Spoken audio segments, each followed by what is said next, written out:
కథల ప్రపంచం. అనగనగా ఓ చిట్టడవి.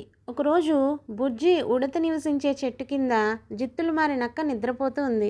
ఎప్పట్లానే ఉడత ఆనందంగా కొమ్మలపైన తిరగసాగింది. ఇంతలో పట్టు తప్పి సరిగ్గా నక్క మీద పడింది. ఉలిక్కిపడి లేచిన నక్క మెరుపు వేగంతో ఉడతని పట్టుకుంది. ఎంత ప్రయత్నించినా అది తప్పించుకోలేకపోయింది. చివరికి నక్క బావా, నేను నీకు ఏ మూలకు సరిపోను. నన్ను తింటే నీకు కడుపు నిండకపోగా ఇంకా ఆకలేస్తుంది. కాబట్టి నన్ను వదిలేయ్.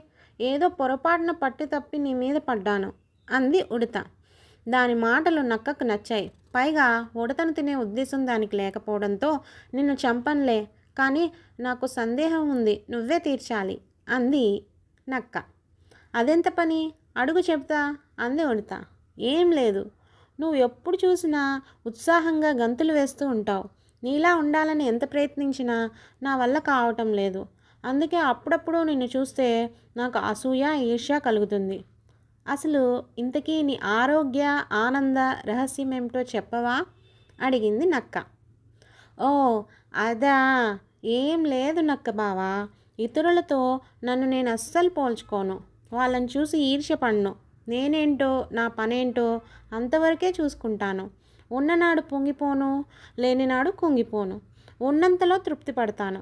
ముఖ్యంగా నాకు నీలా జిత్తులు మారితనం లేదు అని చెప్పి రెప్పపాటులో చెట్టెక్కి మాయమైపోయింది ఉడత. ముందు నక్క కోపం వచ్చినా అది మాట్లాడిన దాంట్లో వాస్తవం ఉందనుకుంది. అప్పటి నుంచి నక్క కూడా ఇతరులకు చెడు చేయాలన్న ఆలోచనలను తన మనసులోనికి రానివ్వలేదు.